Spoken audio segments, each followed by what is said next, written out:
I'm a spiritual healer and holistic health coach. So what I coach people on is how to find joy and healing in the present moment. And speaking of reality, Bank of America, we are sitting at $3,984. We're above the credit limit by almost $2,000. $1,000 of interest lost this year so far, and you've had other late fees. I do not know the total balance on your student loans, though. I think it's about $27,000. Kill me. This is Amber, a 27-year-old spiritual healer, and she is $33,283 in debt, with 27 of that being from student loans, some of which are close to a decade old. Considering that, I hope she isn't advising people to find joy and healing in the present moment by sacrificing their future from racking up tens of thousands of dollars of debt purchasing crap they don't need, like she does. How do we feel comfortable, by any means, giving anyone advice on life if you are just failing in the United States? Yeah, I am not a financial coach. As if poor finances aren't one of the most common reasons that people are unhappy, and you're giving them the mindset of, enjoy the present moment when that's made you destitute. Anyway, welcome to Financial Audit, done by YouTuber Caleb Hammer. This show is a financial podcast that has exploded out of nowhere, going from under 100K subscribers just a year ago to now over 900K. With that said, I've watched about 10 episodes of this, and Amber's episode is certainly the craziest one that I've seen. Now, everyone I've seen on this show is at least a little delusional, and they kind of aren't looking to face the harsh reality of exactly how bad their financial situation is. The common theme that I see on every episode is that if the people on the show just faced reality, looked at their spending, looked at their income, and developed a plan to make more and spend less money, they'd be fine in a reasonably short amount of time. But they weren't willing to face reality, and that's why they're in trouble and on the show. Amber is definitely the most extreme example of that delusion. That being said, as far as I can tell, Amber doesn't really have any paying clients for her spiritual coaching business, so let's hear what she actually does for a living. What do you do for a living? Right now, to make, ends meet-ish. Yeah. You've seen my financial statements. Oh. We are making commercials. I'm balancing trying to participate in a capitalistic society that I really resent because I want to be able to change this country from the inside out. Okay, so she makes web commercials for like Facebook and stuff, while she tries to balance out living in a capitalistic society that she really resents. That being said, what kind of ads does she do? What products have you sold? I don't recognize you. Oh my God, okay. So there's this one Built ad that goes around a lot where I'm telling people, hey, you can get paid early and you can use this money to pay off your rent and you'll make rewards points. I hate capitalism. Meanwhile, you do predatory ads for payday loan companies. I mean, she basically described what a payday loan was there. I guess they're now giving out rewards points like credit cards do for the repeat customer who's bad with money. They only paid me like $200. You sold payday loans for only $200? Jeez, your moral standards are basically worth nothing. This girl will sell out to the most predatory parts of a system that she resents for only a few bucks. What else has she done? Let's say I put in 30 minutes for an AG1 Greens commercial where they're like, why is your skin so glowy? And I'm like, AG1, that kind of thing. Okay, so apparently AG1 is just a multivitamin. A multivitamin isn't going to give you perfect glowy skin. If it actually did that, you'd see it in the office of every dermatologist, so essentially she's lying to the customer base. In reality, good skin is a combination of genetics, low sun exposure, good humidity, moisturizing, being under 35, and makeup lighting in Photoshop. I can understand men getting fooled by this because men are terrible at recognizing when women are wearing good makeup, and they know nothing about Instagram filters, but are women really looking at this girl and buying this product without realizing that she's wearing eyeliner, mascara, eyeshadow, foundation, and lipstick? Also, if you look closely, you can see she has acne. So she resents capitalism, but is willing to manipulate people and get them involved in things like predatory loans for money, or get them to buy products that don't do what they paid for them to do. Can we see how this is a person who is not really willing to take a good look at herself and deal with reality? I mean, she's in crippling debt for a low earner, and she doesn't even know how much money she brings in per month. What do you bring in on a monthly basis on average? Oh my God, what's really sad is that what do you bring home on a monthly basis on average? I don't know, because I avoid looking at these bank accounts. Well, that's when not you a get choice. so stressed, you're like, I'm just not going to open Bank of America today. You're 27 and you're acting like a teenager, trying to be financially fit with a blindfold on. No wonder you're in a ton of debt. If you have no idea how much money you make, how do you form a budget? Now, understandably, she does freelance work, so her income isn't the same every month, but what you do then is set a baseline amount that you can comfortably make. Let's say for her, it's $3,000 a month. Budget based on that, and if you make extra, it goes towards debt, savings, and investments in that order. If you have your financial ducks in a row, then you can gear more of that extra money towards luxuries like vacations or nice cars. This stuff is not impossible to figure out, but if you aren't actually willing to open your eyes and see the truth of your situation, you can't do anything. Fortunately, Caleb looked at her statements and calculated everything for her. I hope What is that I can found help transfer? somebody. Oh, that's one of the commercials I did. Okay, so 2,100 came in through that. Dope. Cool. You didn't know that. I didn't know the total. No, Pangea I haven't Holdings? budgeted yet. Pangea Holdings. I think that's like a shaving commercial because I'm a hairy girl. Congratulations. Thank you. And Venmo, what usually comes in through Venmo? Like why? It used to be sugar daddy money. Yeah. What is it now? How much is it? 307 total. What a shock. Amber is a sex worker. She later says that the site that she used was Seek an Arrangement, and in case you've been living under a rock, it's essentially an escort service disguised as a dating website. And you can tell it's sex work because they have a special About page dedicated to talking about human trafficking, which is something that actual dating sites like Match, eHarmony, and OkCupid don't have.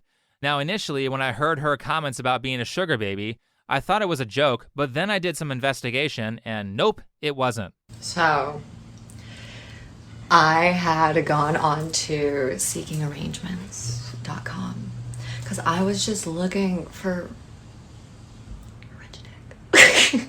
I thought we didn't like capitalism. You spent the whole episode of Financial Audit talking about how capitalism is this oppressive structure, when just 4 months ago, you were talking about how you're trying to bag a rich guy. I mean, holy crap, you pretend to hate capitalism while simultaneously loving it more than Hassan Piker does.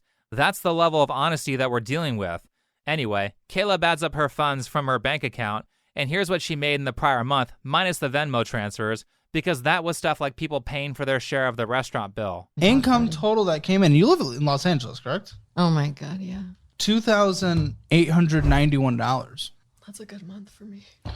Well, that's a month for anyone else living out in LA. I know. So we have one ad that made $2,100, a shaving ad that made $700, and some $91 agency bonus. That's how Caleb got $2,891. Keep in mind that minimum wage in California is currently $16 an hour, which comes out to $2,560 if you work a 40-hour work week. She barely makes over minimum wage during a good month of doing ads. But if we can't make ends meet, then I'm sorry, we might be working at McArches instead of this. Like, you know, Arches?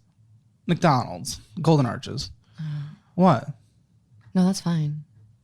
Not for me. This sounds entitled, but I mean, I do see an ad that made her $2,100 and another ad that made her $700. She said earlier that her Athletic Greens ad was only 30 minutes of labor, which means that none of these ads could have possibly taken more than a day to film. I don't see how she couldn't just hustle a bit and easily book enough of these to make $8,000 to $10,000 in a month. She'd have her debt easily paid off in 6 months if she actually worked. Systemically, the way that the world is set up to oppress certain groups of people, I feel oppressed as What the hell? You have good genetics. You're a part of one of the most privileged group of people on the planet, which is attractive people. You get to do an ad that definitely didn't take more than a day to film and make $2,100. Like, holy crap, nobody gets to do that. If she just worked more than an hour a month, her problems with oppression would disappear, but she's too focused on manifesting or whatever to see that. The thing is that I've manifested a life at this point where I am taken care of so much by other people. You manifested a life? Subconsciously. Oh God, another one of these manifestation girlies. These people are so annoying. By any chance are 100% of the people that you manifested to take care of you men? That's not spiritual or subconscious power. Those are just guys who are taking care of you because they want to have sex with you. Seeing that you're a patron of Seek an Arrangement, you should be aware of that kind of relationship. So with the molding issue, I'm legally not required to pay rent right now. I know, that's the only reason So you're I'm- surviving. Exactly. And I have EBT. I have food stamps. I was getting $281 a month. And I just had that knocked down about $100 since I made more money this month. Well, here's yet another WTF moment. You're not manifesting a life where you're taken care of so much by other people. You're on welfare. Yes, I'm a master manifester, and I manifested the taxpayers paying for my shit. I love government money. Twerk if you love free health insurance. Thank you, taxpayers. Y'all are so sexy to me. If you're trying to pick me up at a bar, just say that you're funding my food stamps. Charming. With that out of the way, let's get to the reason why I mentioned that she's on welfare. The taxpayers aren't paying for this girl's food because she's destitute and can't afford it. They're paying for her food so she can work 2 days a month and buy expensive clothes. Like, I wear my expensive clothes and I buy my dog the expensive food. Listen, guys, I need this rabbit fur vest or my life is over, so the taxpayers need to pay for my food. That's not all. As the episode goes on, Caleb looks through people's recent bank statements to look at their spending habits and actually shows most of the transaction information. I just so happened to notice that a number of those transactions didn't occur in Los Angeles, California, where Amber lives, like this purchase here from Colorado. So I did some investigating, checked the gram, and look what I found. Her pronouns are she, they, and she unironically spells women with an X. Interesting. She's the host of a show called Healing Amber, a spiritual and Reiki healer, and a consulting and producing CEO. Wow, a CEO who's on welfare. Anyway, I see in this picture here that Amber is stealing money from people through food stamps and Medicaid so she can go snowboarding in Colorado in April. I wasn't aware that she had money to fly to another state and do a luxury sport. A few months earlier, in January, here she is talking about going on another vacation. This one lasted a month and she went to Florida, Puerto Rico, and Colorado again. Fast forward to June and we have a Vegas trip. Then in July, we have her traveling all over California from LA to Delano to San Francisco to Lake Tahoe so she can go on boat trips. The caption on this one is just hilarious. It says, "When I do what intuitively feels best for me, then my mind, body, and soul triumvirate feel their best." Then she goes on to talk about how she subconsciously craved escapism in the form of dissociative or stimulative substances. It's California, so what were those? DMT and meth? Should you really be listening to your intuition if that's the case? I was going to do some plant medicine today to get my mind right after talking to you. Does that just mean smoke? Or like what? Like the other plant medicine? They grow in the ground. Like okay. Fungus. Yeah. You and Boogie, so much in common. Well, I can really see she stopped doing those dissociative substances to manage her emotions. So she's probably a drug addict. Remember, this is a life coach who wants to make a living giving people advice. Moving on, it's September, and we're in Utah now talking about Pokemon. Nothing in October as far as I can see. Good to see that she took some time off vacationing to maybe get some work done. But in November, we're back in Colorado again, spending $90 at Sprouts for probiotics because she got a little flu. Sprouts Farmers Market, expensive place to eat for someone. Well, that was for the stomach flu, the probiotics. But you can get probiotics on Amazon. I get my probiotics on Amazon. It's so yeah, but they're all cheaper. sourced differently. Oh my God, you're broke. What are you doing spending $90 for probiotics? They're like $30 on Amazon. And if you don't want to wait for the shipping, you can just go to the dairy section and get your probiotics from the most expensive kefir at Sprouts, which is only $8. Or you could just wait out the flu for free like everyone else does. Anyway, we have one more vacation to Texas to end off the 2023 year.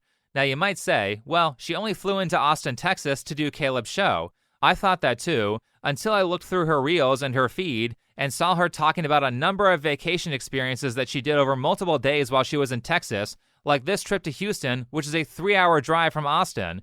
Usually if you go on a podcast, you fly out there, do the podcast, maybe have a friendly dinner with the host, and then leave the next day. If you're planning out a whole week of activities just to go on a 1-hour podcast, that's a vacation.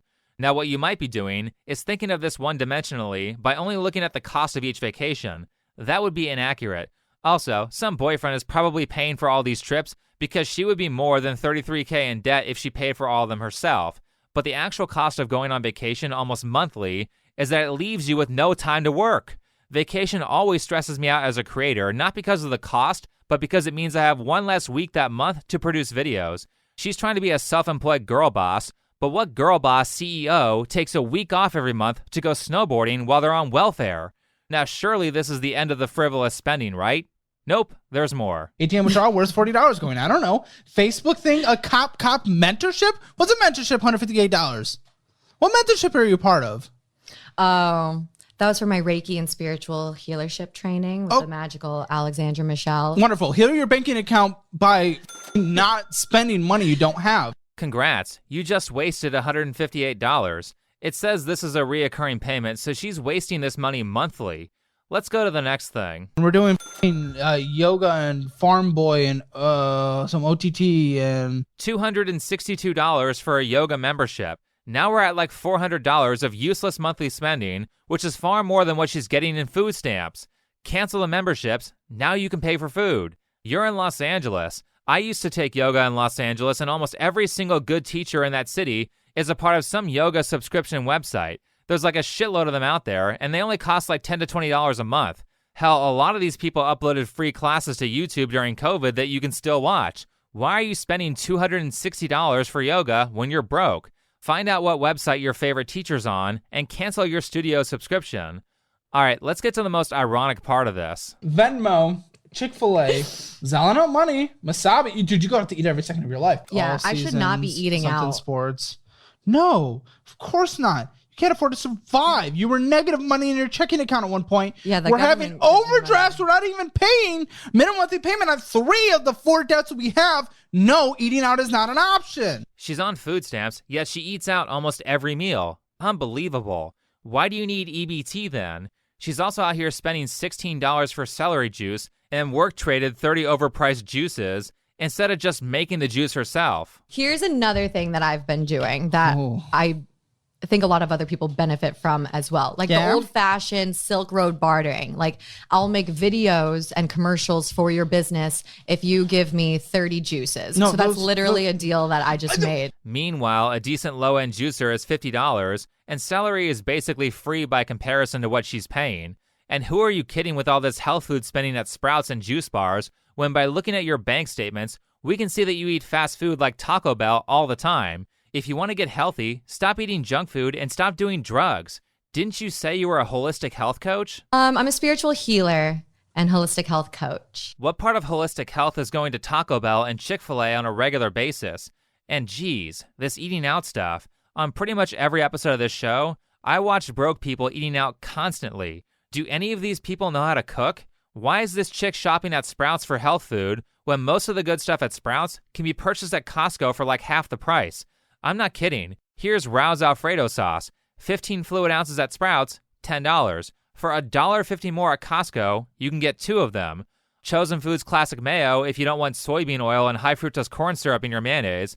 It just happened to be on sale for the one day at Sprouts that I took the photo, just to crap on my point, but normally it's $10 for 12 ounces.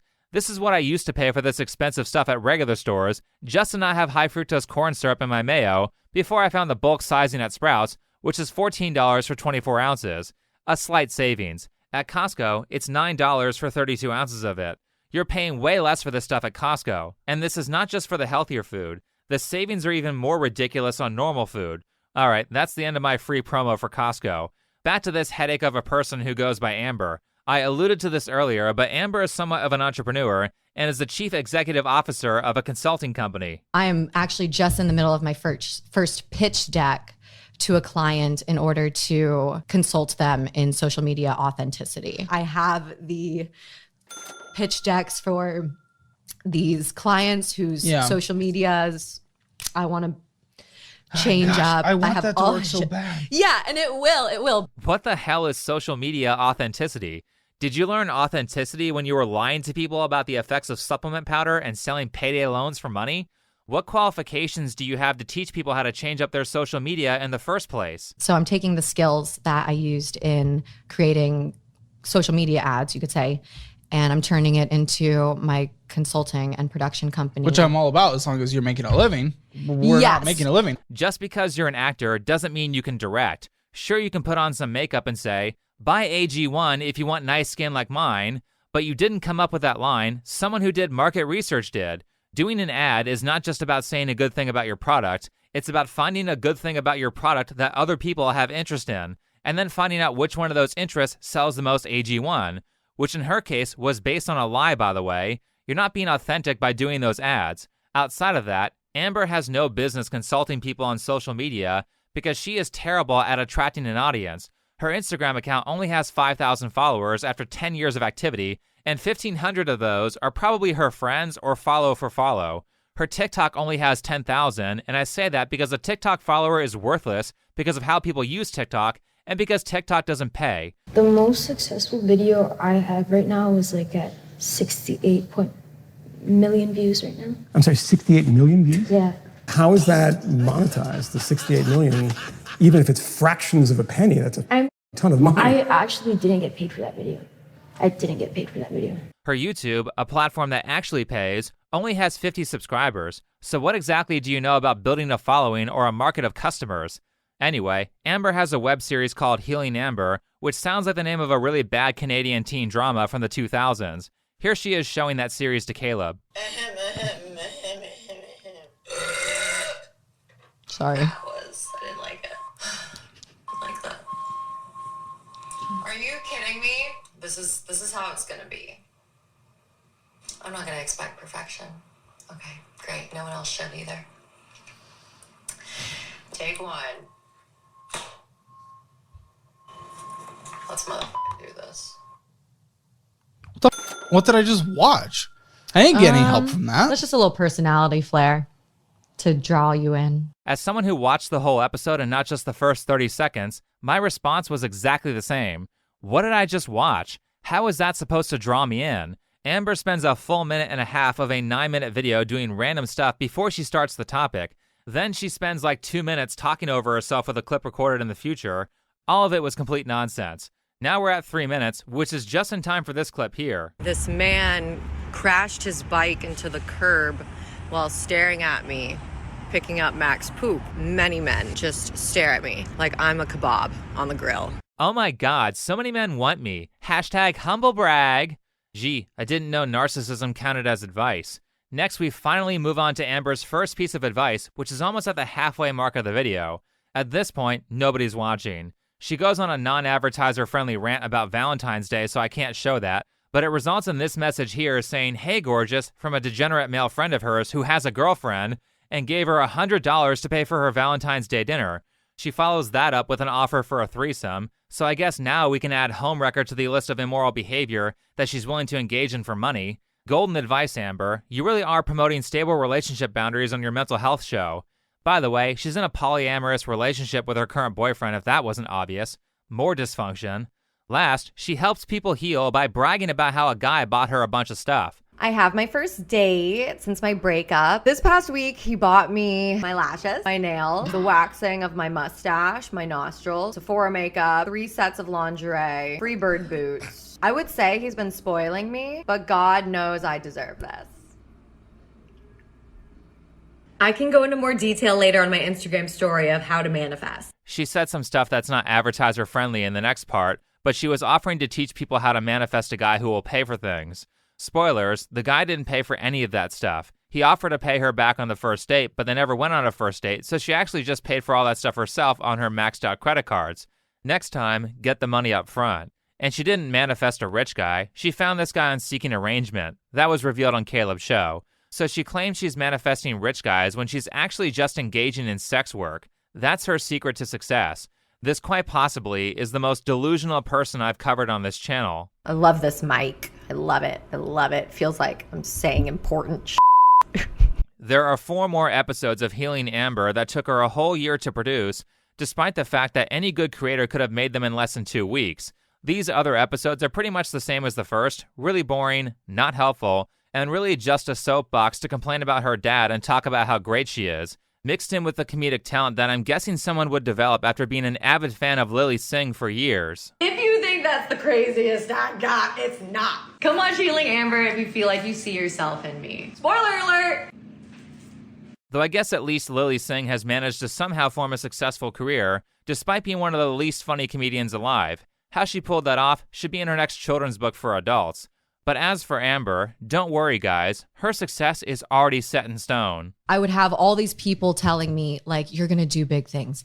Like, you're going to help so many people. And I internalized that. And I was like, okay, well then future sounds set to me. In the present, Let's just continue being comfortable. What? I can't believe I just heard that. Hey, Miss Delusional, when future Amber travels back in time to tell past Amber about how great her life is going to be, you're supposed to use that as motivation to work hard, because now you know your hard work will be rewarded. But Amber does the opposite by saying, well, this is all set in stone, so I guess I'll just sit on my ass and wait for good things to happen. Time-traveling future Amber just screwed herself over. I mean, this girl is super lazy. Has she ever worked an 8-hour shift before in her life? Oh, wait. I'm sorry. She's not lazy. She's afraid of success. Like, for example, my mindset and healing coach who will text me random, like, you need like a schedule and you need like to set a monthly goal of how much money to make. And I'm like, oh, didn't text her back. We didn't text her back because Fear of success. Well, that just makes me believe that she's taking none of Caleb's advice the minute she walks out of the studio. GG, have fun on your drug trip. He ends this episode on a very low note, so I think this one was more to help the audience and not the person sitting in the chair across from him. This girl thinks she's going to change the world, but she makes so many excuses to not work. And also, again, you're getting food stamps because you're choosing not to work. You're like actually choosing. It's been a subconscious thing that's finally at the surface of, hey, all these fears are the reasons that you're distracting yourself with all this other shit. So the storylines were like, oh, I'm not healthy enough to work. Oh, I've just been through some trauma. I need to heal before I can start working. So that's how it was for month after month after month. And then week after week, you're like, okay, I'll start on that new gig Monday. Oh, well, now it's Thursday. Let's try again for this Monday. Didn't she start this conversation saying that she was oppressed? Going months without working in Los Angeles? Vacationing 8 times in a year? Who has that kind of privilege? The odd thing is that she has a degree in sports journalism from Syracuse, New York, and even weirder, she actually was able to find a job at Fox Sports, which is incredible because basically no one gets those jobs. But then she got a voice in her head that said, my passion is calling me somewhere else, which probably actually meant that the job was too much work, so she quit. The job was making $18 an hour, which is more than what she makes now, and she could have easily worked her way up into more money if she had stuck with it. However, at every avenue, she makes excuses to not work and then talks about abundance. It's all going to be paid off. The money's on its way. The money's on its way. You have abundance songs you sing to yourself at night? No, I go make money. You want mental health advice? Delete TikTok from your phone. I'm sure that's where you're getting all this nonsense, so just delete it. Speaking of mental health, obviously that's the real issue here. People don't just magically end up like Amber. This is a very unwell person, and that's why she's so delusional about everything. She's trying to escape reality because her childhood wasn't that great, and delusion and dissociation is probably how she survived it. I've watched enough of the We're All Insane podcast to see that. So Amber has been through some bad stuff. Her mom died of cancer when she was 7, which is really sad. I'm sure any 7-year-old would not want to deal with that as a reality. Also, according to her, her dad wasn't the greatest person when she was growing up. But while that delusion may have been effective when she was a kid, that strategy doesn't work in the real world, so it's time to stop playing pretend and grow up. Now, usually I try to end these videos on a positive note or give some kind of advice for how to get out of the situation that the subject of the video is currently experiencing. But honestly, I have very little faith that Amber will actually get better.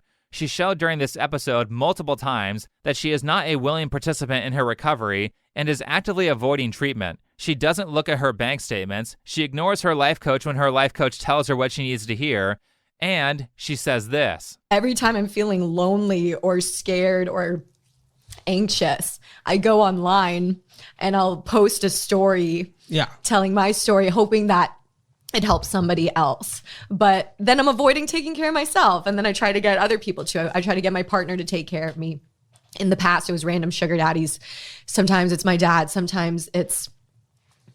The list can go on. No wonder your advice is so bad. It's not meant to help people. It's just a method of you avoiding the inner work that you have to do to get better. A lot of people disguise their mental illness by pretending to selflessly give advice to others because it's easier to tell someone else what to do than it is to fix your own problems. Really, it's just a way to look morally superior while avoiding the struggle of recovery. So the reason I don't think she'll get better is that, mixed in with the fact that she has very little knowledge about the kind of work that is required for success. What would you say, in your opinion, would you say like 20 hours a week on the passion? work and then 20 hours a week on the money making work. Well, the thing is, if you're passionate about something, there's like no off time, right? Wow, she thinks the work week stops at 40 hours. She's like trying to divide up the time into a standard work week because she's never actually worked hard. No, you work a minimum 40-hour week at your job and then 20 hours in your hobby if you want to be successful. What Amber is trying to do is something like Caleb's show or the We're All Insane podcast, but she is nowhere near the skill level to pull that off. Personally, I think Amber is so delusional that she needs to get rid of all her friends who are enabling this spiritual hippie BS and only surround herself with people who will be extremely honest with her. But even if she does do that, Amber has at least 5 years of good therapy and media training before she has any hope of being successful as a content creator. Though I guess Caleb does give her an avenue where she could be successful at content creation in the current moment. I was told I could do ASMR. I was just gonna say you should do ASMR.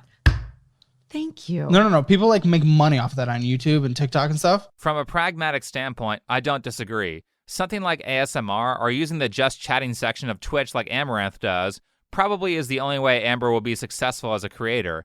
However, I'm strongly opposed to this suggestion because that's sex work, and sex work is what's harming her life.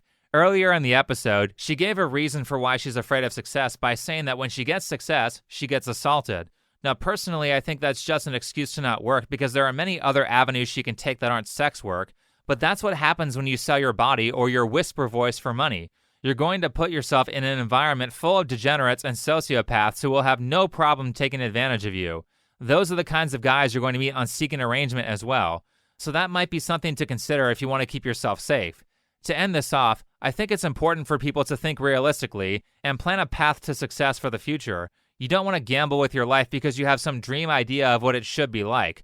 That's how people become failures. Now, if carrying out your plan opens up options for things that 2 years ago sounded like a crazy fantasy, then you can course correct and live out your dreams, which is great. Always course correct your plan as you get new and better information. But if I were to create a realistic plan for Amber's success, I would say drop all the dumb business ideas. They aren't going to make her successful. She's just doing what every artist does when they don't want to work that hard, which is pick a bunch of different artistic trades and switch focuses when diminishing returns kick in and music, acting, or drawing becomes too difficult to improve at. The only way you become successful at art is to pick one thing, push through all the roadblocks, and get so good that people are willing to pay you for it. I don't think Amber actually has the work ethic for that, so I think she should stick to the commercials until her debt's paid off, build up a savings, go to some Hollywood parties, and try to get a rich guy to marry her. It's not the healthiest plan, but personally, considering that she's lazy, I think it's the most realistic thing that will keep her from ending up in a homeless shelter in a few years. Or she can become a Twitch thought. Only time will tell. Moral of the story, base your goals in reality, not fantasy. Anyway, thanks for watching, follow me on Twitter, and I'll see you in the next video.